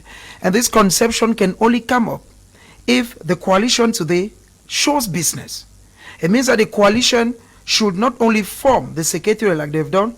I think that maybe in the days ahead they should be thinking about going down for sensitization campaigns. They should be able to sensitize Cameroonians, especially those who are lukewarm towards election, that okay, this time around we want to assure you that if you cast one vote for Kum Lenat, it will be counted for him. If you cast one vote for Apostle Ambe, it will be counted for him. After all, we have all raised the issue of the capacity to defend. So if we come together, we'll be able to defend our vote. Sure, no, Mr. Liu, coming together is one thing. But another thing is, like Apostle said, I believe he's raised so many pertinent things. Now, when you come together, how will you assure one mama who is in a way that if I vote for you, my vote will be counted for That's you? it. No, it's not coming together. They may say come together and they don't go to the nooks and crannies. Like he said, coming together is one thing. But another thing should be, like Apostle said, is bringing up persons. That is something I said before now. The head of state, Paul Biya, in the past years, we've seen him only in the far north. That's where he goes for his care. He knows that if I get the far north, then the other regions, at the level of the northwest, there is Philemon Yang. At the level of the southwest, there's Mafani Mosonge. And in other regions, I have those big guns who are able to manage. Now, if these people are coming together, there should be this need to look for energetic young men who also go down to these different areas and assure the population that the real time for change is now. Because, Mr. Liu, it is not easy to tell a bike rider, for instance, that time has come, change is now. A majority of so many bike riders, you want to agree with me that the enthusiasm that Cameroonians had, for instance, for the CRM in 2018 is not that which you have for 2021. That's the truth. Now you need to come back and rejuvenate, revamp them. Tell them, okay, time has passed, but there is a new wind that is blowing. There is something that is coming in the boon. And you don't say that through the radio. You go tell them face to face. Because, like I said, there is this thing of voters' apathy. Cameroonians do not, that's the truth. And I'm speaking, I'm not far from them. They do not actually feel that if I cast one vote, it's actually going to bring food on my table. That's why so many mothers at the end of the day, what they want to do is, if they can get their small tablet of sabon and maybe their bag of salt, it's okay, they give to you because they feel that it's a kind of njangi. Okay. If you were to advise those who penned the communique today, what would be words to them? And those who have not yet joined them? The Englishman say little droplets of water make an ocean. We have almost about 300 political parties in Cameroon. If we want to calculate according to ratio, it's not even a tenth that have come out. Because 1/10 is about 30 of them. So they have a long way to still go. Just 7 of them, even though the major voices are there, it's very important because MRC, PCRN, as well as SDF are the major voices now. I can say they have a greater population. But you see, a single vote can determine the outcome of an election. So we call all other political parties to put their hands on deck to make sure that their militants, their executives be part of this move. That's the first thing I will talk to them. Because if not, I have seen a country where, like I earlier mentioned, 18 political parties rallied behind a political party and they were still defeated. Yeah, that occurred in Niger recently, 2020, when Muhammad Usufu came out of power and then Mohamed Bazoum came to power. Usman Mahane had coalition with 18 political parties and they were still defeated because the ruling party had 57% and 18 political parties joined together and scored only 43%. So if at all we have 300 political parties in Cameroon, we have not had 1/10 gathered together, then there's a very serious problem. Secondly, the SDF that was finally or practically the voice of all the political parties has so much lost credibility in recent times, which I think they have to do a lot of work to come back to the limelight. that is settled as far as the parties coming, or those who have not yet joined should start thinking of. Then my advice to them who have formed the coalition, this is my advice, and I will stick about to what I said. The presidential position is as easy to get if you can get the legislative offices. The strength of the CPDM in this nation is the legislation. We are practically in a kind of presidentialist system of government because of its strength in the glass house. And one of the things I realized when the President Povia came to power, because I will call him a political technocrat, not that I'm praising him, that's something you don't like it if it is true, it's true. That's one reality. I used to tell some people that a truth is against us as Southern Cameroonians doesn't mean that I think it's not truth, it's truth. And if everybody must accept President Povia as a political technocrat, I don't have time to give analysis, because if I start giving analysis here, you may think probably they have bought me over, because that's what people think. A man that comes to power and then technically woos all the other opposition leaders and bring them to a place where they begin to see reasons with him. And then when he begins to take a man like Beluba Maigari, who was of the UNDP, because we know that it was a threat in those days, appointing him minister already break his spinal cord. Indirectly just turn UNDP into some kind of CPDM. That's the reason why when I talk about coalition, you will not see UNDP. The UNDP the party has 16 seats in the parliament. UNDP has 16 seats in the parliament. Yeah, we don't have time, man. Can you just learn? That's what I'm talking about. I'm answering the question you asked me now. No, you are going to UNDP. No, you are saying UNDP should join them. No, I'm talking about the political parties that have. Why is it difficult for it to join? Okay, What? you want UNDP to join them now? Is it not an opposition party? Yes, that's what It's I'm an saying. opposition. It's an opposition party. Even now. Cheruma of the Yes, it's an opposition FSNC party should now. join. That's what I'm talking now. I'm saying that we have never had a 10th come together. A 10th is 30. Yes. But we have 7 out of 301 political parties in Cameroon. So everybody should join. So 20 are with the if ruling the party. force has to be really strong, then they have to come together. 20 are with the ruling party. Yes. So then now, if I'm talking about if they have to succeed, they should not be anticipating for presidential office. They should go more for the legislative and municipal offices. Once they catch those offices, it will be easier for them to win presidential, because the strength of the CPDM party is that it has the capacity through its councils, DOs and SDOs to reach all those divisions. Okay. And for Richard, last question to you. You came up with a write-up today with a blueprint or a strategy that you think would work to see this coalition not waste. Can you remind our televiewers about what you had as a proposal? A number of issues, some of which we have already elaborated on here, and most importantly, the fact that Cameroonians need to rally behind these guys. That is one issue, and that is the main issue in my write-up. That Cameroonians need to rally behind these guys. Leave it with them alone.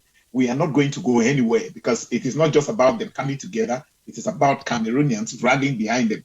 That is one very important issue. And then another issue that is also very important is the aspect of division among the opposition party, and not only among them, among their supporters. Their supporters and the opposition party should work very hard to ensure that there is this issue of fighting each other on social media is not helping them. They should rather fight the one enemy. But there is one thing that I have not touched about, the issue of voter mobilization. You see, the reason Biya wins all the time is because he is able to instill in Cameroonians the belief that elections can never remove him from power. When he does that, he disenfranchises a great majority of Cameroonians. A majority of those who don't go to vote are people who don't like him. And a majority of those who go to vote are mostly his supporters.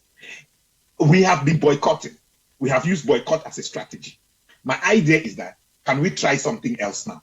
Because we cannot just say that in 2018 we boycott election, and then we sit quiet, and then we wait for 2025, we boycott again, and then we sit quiet, wait for the next, and we boycott, and nothing is happening. The big man is still there. The very person is still there. Nothing is happening. So we cannot keep using the same strategy over and over and over and expecting a different result. It doesn't make sense at all. So what I am proposing is that there should be massive mobilization of voter registration. People should massively register. These guys who have come together as a coalition should do a great job. They should do much more in educating people, creating confidence in the electoral system. They should do more in creating confidence in the electoral system and telling people that if they come out massively to vote, they are going to overcome the rigging machinery. So what we are expecting that Cameroonians should do, that ordinary Cameroonians should act as volunteers, go down to the different communities, move from neighborhood to neighborhood, go down to churches, talk to their friends, why it is important for them to enlist in the electoral register. That is what Bia has been doing.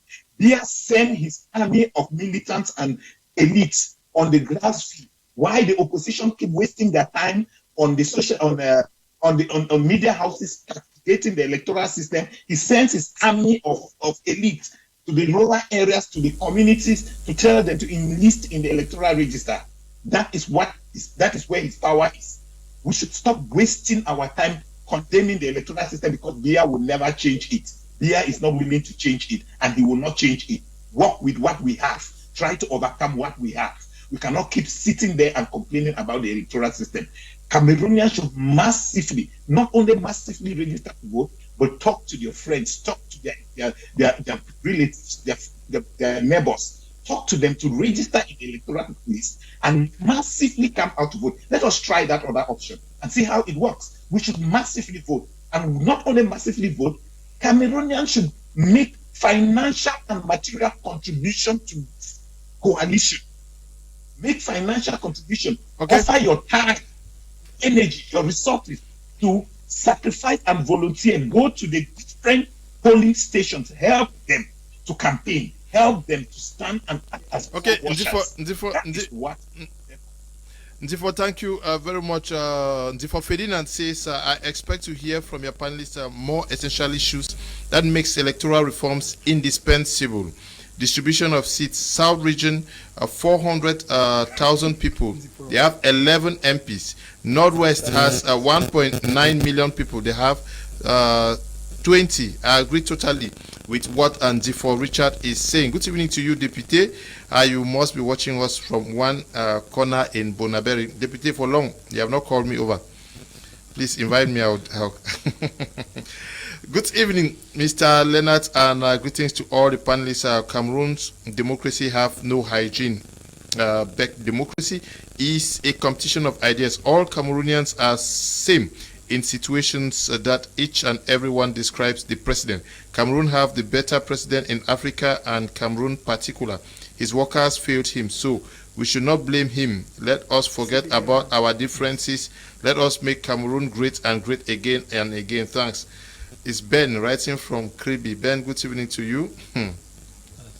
Good evening to you people in the studio. You are doing a great job. At least our hope of voting is live again. I'm Esther, writing from Bamenda. Good evening to you, Esther. This one says, no, this does not concern us. Okay, God bless you too.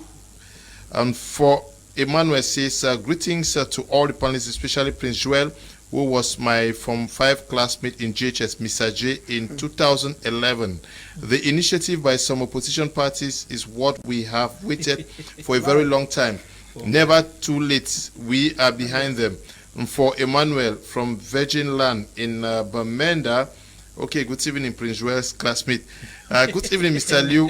Bashiru is writing from Way Village. We are just to indicate that we are getting you from this end. Always interesting. Thanks. Okay, Bashiru, greet all the Republicans out there in Way Village. Okay. Good evening, Mr. Liu. The electoral code can only be changed if the forces of law and order will be saving the country, not individuals. They should copy what Malian military did to their president. I'm Fai Oliver, watching from From Tabenken, okay. Good evening, Mr. Liu and the co-panelists. I always enjoy your program, especially with my apostle who has lots of wisdom. The coalition is a very good initiative, having the Northwest, Southwest, and Littoral and Center region as achieved grounds for some of these opposition leaders.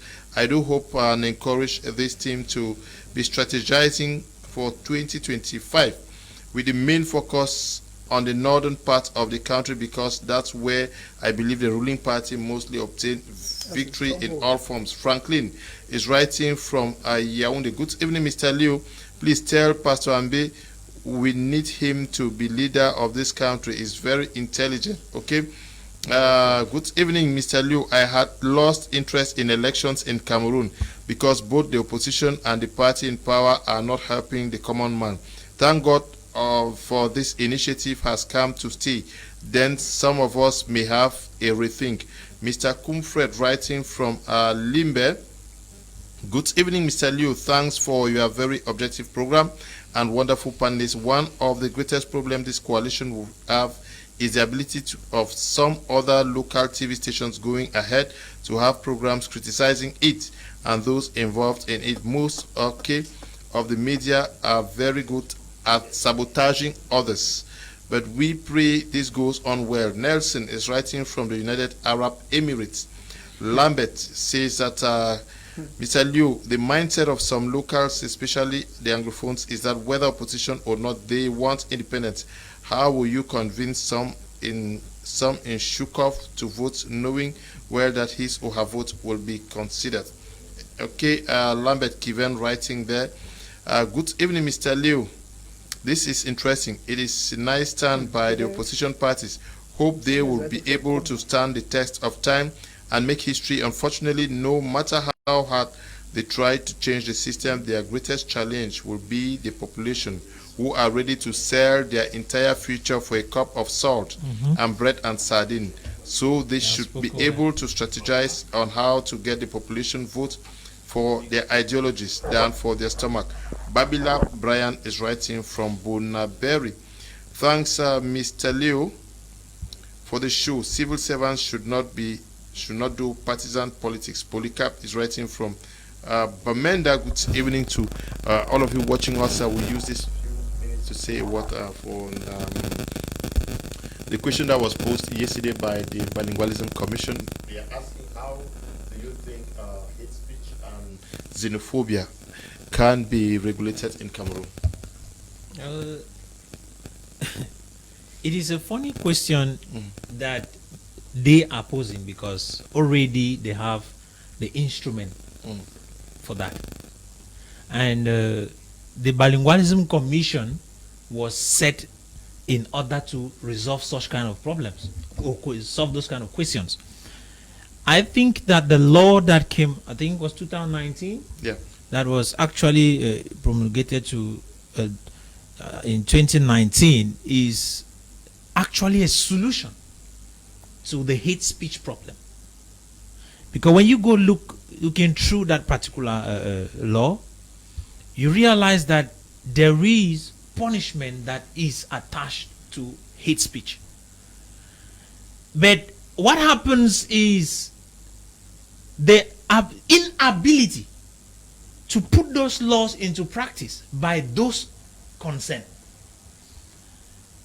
Since 2019, we have heard more and a lot of persons actually use hate speech, and nothing was done to handle them, to punish them. Which, if in case one of them actually was punished, when I'm talking precisely those in leadership positions. Because if you follow I think we don't have much time. Yes. What should be done? What should be done to regulate it, according to you? We should refer back to the commission members. It is not a matter of commission. Let the law be put to practice. Okay. When the law is put to practice, you will see changes happen. You will see results happen. You will see people who stop doing that. But when the law is not put to practice, and worse of it, those who are supposed to be putting the law to practice are the ones practicing the hate speech. When you see that, what do you expect? Cameroonians will fall along, do the same thing that their leaders are doing, though they have a law that has been put in place in order to deal with hate speech. leaders who are unable to go in for political debate and debate without insulting, without using tribal differences to insult people. Such persons should be put to justice. Let them be brought to book. When that happens, Mr. Leo wants to be sincere. At the end of the day, the government, if the government puts that law into practice, Cameroonians will follow suit, and there will be no hate speech among Cameroonians. Because I will be sincere, hate speech has created a lot of violence in Cameroon than you can think. Okay, now, Prince Joel, we know of a law that was enacted in the country against hate speech, and with the bilingualism commission that is supposed to check all of this. Yet we still get an avalanche of hate speech on social media and on mainstream media. Is it the fact that the law has not been put into use, so the commission is not doing its work, and now asking what should be done? What would you say has not worked this far? It's just the applicability of the law, Mr. Liu. It's applicability of the law, because we still have terms, because hate speech is using abusive, threatening, or even written form of language that has got to undermine the race, the religion, or the sex of another person.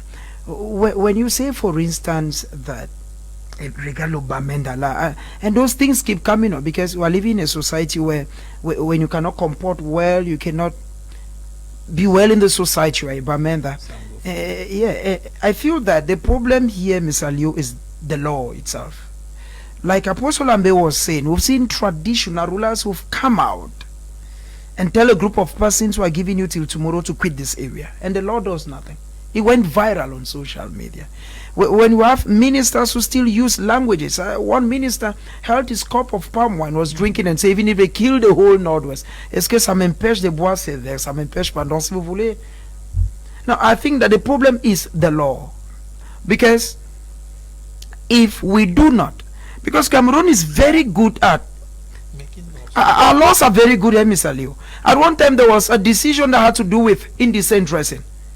I remember at that time, around my 17, if they catch, even UB girls were very conscious. If they catch you dress indecently, it was something. No, if they're paying money, that's what I'm saying, Mr. Leo. They were paying money, which means that they were even caught. So the person who would not want to pay money will not dress illegally. So I'm thinking that the problem today, Mr. Leo, go to my neighboring Susa, my small village. When you go there and you even want to argue with my other brothers, who will tell you, those are some of those things. It means that there's this stigmatization. I think that there should be a law. The law should be applied. Yeah, but it is both ways. It is also very. Mr. Liu, we've been in the north. We've been in the northwest. We've been in the north. They are called. I want to believe that in the northwest, you hardly, if not because of the crisis now that has given a different vision to francophones. It's very true that you used to call some of them frogs, but I want to believe that the aggressive nature that some of the English people are having, even before the war, is not the case today. Why are you bringing this to francophone anglophones? We see the clear divide during the presidential elections, where the people of Sanaga Maritime, they will say vous êtes des Tontina, les Bamleke, and then you get the guys of the central region who say nous sommes les Ekang et on ne veut pas. How do we live in a country with all of this very obvious to everybody, with a law that is not applied? Mr. Lowe, let's just define what is hate speech. Okay. It is insult, dehumanization, demonization, discrimination through words to a group of persons or an individual. That is, either you are demonizing a person, demonizing the person, discriminating or insulting the person or a group of persons. Now, in an advanced society like America, America has difficulty in dealing with hate speech because there is freedom of speech. How do you fight hate speech in a society where there is freedom of speech? One has to go down. Those are two paradoxical ends that do not meet. They are parallel. There is freedom of speech. Freedom of speech means I have the right to say what I have to say. The right to insult you. I have the right to say what I have to say. That's freedom of speech. Are you saying that democracy is anarchy? Democracy is not anarchy. Yeah, but freedom of speech means that the freedom has limits, because Has limits. even in America there are laws, there are communication laws that regulate certain aspects. That's what I'm letting you understand, that when we are talking about freedom of speech, we have not defined it. There is a generic part of our constitution that says we have freedom of speech. What are the limits to that freedom of speech? But there's a law is that what we have to punishes start- those who use hate That is speech. what we have to start correcting the error. If we have freedom of speech in the society, then what are the things Freedom we are means not you should permitted? insult. No. And the fun thing, I'm landing. I'm landing. That's the reason why people are insulting. Because the freedom of speech have not been defined. Limits have not been placed on the freedom of speech. No, are you No, saying that no, people are no. are not taken to court for defamation and libel because there is freedom of speech in Cameroon? They are taken to court for defamation. You are talking about defamation of an individual. When somebody throws a word to a group of people, who is they addressing? Cockroaches from dogs, Northwest, rats from Northwest. Are you Dogs. from Northwest? That's what we are dogs. talking here. If the governor addresses a region that they are Dogs. kafirs, who has he spoken to in that region? Did he come to your door? I'm from Norway, you are from Norway, you are from Norway. If they say Northwesterners are kafir, who is in Norway that is addressing to? That's what I'm telling them. If they talk about freedom of speech, we should define it. The issue is every particular department is supposed to have a unit, and we have to break down this thing into molecules. We have just left chunks of information without breaking them down into little molecules. When we are saying that le tong tina is the whole of West. I'm from Bate, Baham, Babusam, Fundi. Who are you attacking? That is the issue. I'm talking that we have to get down, break these departmental structures to molecules. What is the limit to a freedom of speech? That's what the communication in the nation is supposed to tell us what to do. Rats, 2 cubes of sugar. Dogs. How do you explain that? Someone will leave message, another person leave Gotutunja, another person leave Mongamo, another person leave Guzang and say we're the ones that they call sugar. There are people who have not accepted that they were called sugar from the Northwest and Southwest. So I think when we are talking about freedom of speech, we have to break down that particular statement down into molecules. What are you permitted to say first? And where are you saying it? Because I can abuse an old woman in my room, will not make any news. What caused the Rwanda genocide was a message on radio. If we don't know the gravity of hate speech, what has caused xenophobia in South Africa is common words. So if we are talking about managing hate speech in the country, there must be a guiding principle and a particular law enforcement department in charge. By the time they sample 1 or 2 or 3 persons, the rest of the persons will be very careful. But when we keep saying that, how are we going to, who is supposed to solve that problem? Because it is the government that has to enact the law. No, the law is enacted already. Applicability now. They should enforce the law. They should enforce the law. Sorry, yes, that's the right word. They should enforce the law. The law should be enforced. Okay. And how do you enforce a law where some people who are the lawmakers are equally victims of this part? You know, lock where they make the law themselves. They put the law, lock some of them. And for Richard, how do we regulate hate speech, xenophobia in Cameroon?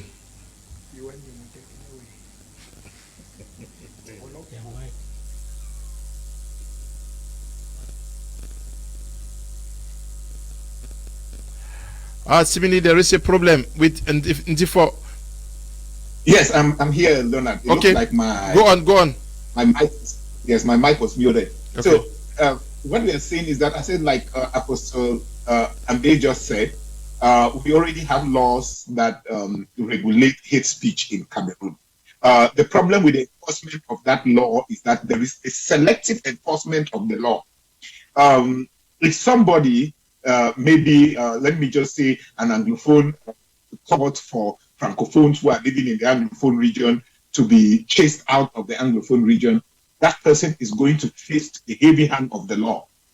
But when somebody sits in Boya and say that Grafi people in Boya should move away and go back to where they come from, they pamper that person and tell him, oh no, it's not a good thing to say, oh, don't say that again. And the person walks on the street free. after saying such a thing with such a gravity that we know, and the person walks around freely. What example are we telling others that you can do the same thing and you go scot-free, and nobody will question you and nobody will ask you any question about that? And we find elites. Some of them who are themselves lawmakers, who support the fact that this kind of statement does not warrant any kind of punishment from the individual, because the individual is only trying to protect what is theirs. To them, is the kind of statement that we hear coming from them. And so we think if we have to say that we are talking about his speech, we have to be serious about it. We have to be serious and crack down on these guys. We have people on social media creating fake profiles and making statements that are dangerous statements against a group of people of Cameroon on social media. It is not difficult to track those people on social media. It's very easy to track them. It's very easy to put them down. But the government will not do it because they are doing so to benefit the government. And the government is comfortable with that idea and they're fine with it. So what I'm saying is that there are individuals. We know of somebody who came out and make very funny statement about a group of people, to be very clear, makes funny statement about Northwesterners living in the Southwest. And that person was credited. The person was appointed, and he's somewhere in Yaoundé. I don't know what position he's holding for making a statement like that. So we live in a system where when you propagate hate speech, you are being awarded, you are being rewarded for doing so. And then the very people who reward you for propagating hate speech, they turn around and start paying lip service to, oh no, hate speech is not good. We should not do hate speech. If we want hate speech, we should talk about hate speech. We should clamp down on hate speech, irrespective of where it's coming from, irrespective of who is targeted. If it is Anglophones targeting Francophone, they should be cracked down. If it is a group of people targeting graphic people or Northwesterners, they should be cracked down. If it is Bassa people cracking down on Bamileke people, it should be cracked down. It should not be a selective application of the law, depending on who the government feels that is supporting them, who the government feels that is not supporting them. The crackdown on hate speech should be universal. It should apply to everybody on the same weight. There should not be selective application of the law. You and the panel, please, Apostle Lambe should form a political party and join the coalition. Okay. He has a vision that can revamp this country. He is the panacea that can take this country to the promised land. Cliff Fofung, writing from Bamenda, please. Okay. I will not take this. Good evening. To you guys, this is N.K. Ramos writing from Equatorial Guinea. Let the authorities visit public office during working hours and see what is happening. There are offices in Cameroon made of workers from the same village and family speaking with the mother tongue. The government needs to look into that. Thank you. Okay, stop calling. Just send a text, I'll read them. Good evening, Mr. Liu and crew. The Bilingualism Commission has not solved the issues of bilingualism. What are they doing with hate speech? They just want to stay relevant. On hate speech, personally, I do not think everything is addressed by the government policy and laws. People living together negotiate a social contract and live with it, okay? Dr. Tange Dennis Achiri, writing from Boya. Very good program. Thank you very much, Doctor. Hello, Joel, writing from Boya. Seemingly I will not be able to read the messages. We have to end at this juncture. I'll end by still making this plea that I really want to reach out to some people in Limbe, in Bamenda, and in Boya. Tico. I don't have... Tico and in prisons. Yes, and the prisons in Boya. I don't have what it takes to assist them. Please, if you think that you can join me, do. Someone was released recently at the Boya prison and called that he needed some money to be paid before he's released. I did what I could for him to leave the prisons, but I think that we can do more. Just join me these 2 weeks so that we can do what we can. Okay. Yeah, for those of you who have been asking after my book, The Winning Couple, I'm going to be having an agent that will be distributing in Bamenda shortly. I'm going to have an agent that will be distributing my book in Bamenda, and I will get you connected to the people. Okay. We can just say thank you for coming here, Professor. Okay. Thank you very much for the opportunity. It's a privilege. And to you, Prince Joel, when next you are going to Susa, invite us. Thank you. Thank you very much for having me on the panel, Mr. Leo. It's always a privilege being on board. Special good evening to Nzifo Ferdinand and to those who watched in Bonaberry. Deputy, thank you for coming, you too. Yes, thank you, Mr. Leo. It's always a joy to be here. By the grace of God, we are trying our own small way to help better the nation. Thank you. And to you, Nzifo, Richard, thank you for participating all the way from the United States. Thank you so much, Leonard, and thanks for always having me. It's my pleasure, and I always like to be part of the program. Leonard, just do make sure you invite me most often. It looks like you're always forgetting about me. I'll do that. Take the rendezvous tomorrow. We are going to be having the guys who will tell us how to make billions. They are going to be with us. Mr. Teke and his team are going to be here tomorrow with us. And we can only say thank you to you, Eli. Thank you to you, Desmond, and Joel, Bertrand, and everybody who has taken time to watch the program. David Tambe Bryant, we say thank you to you. Stay blessed. Bye-bye.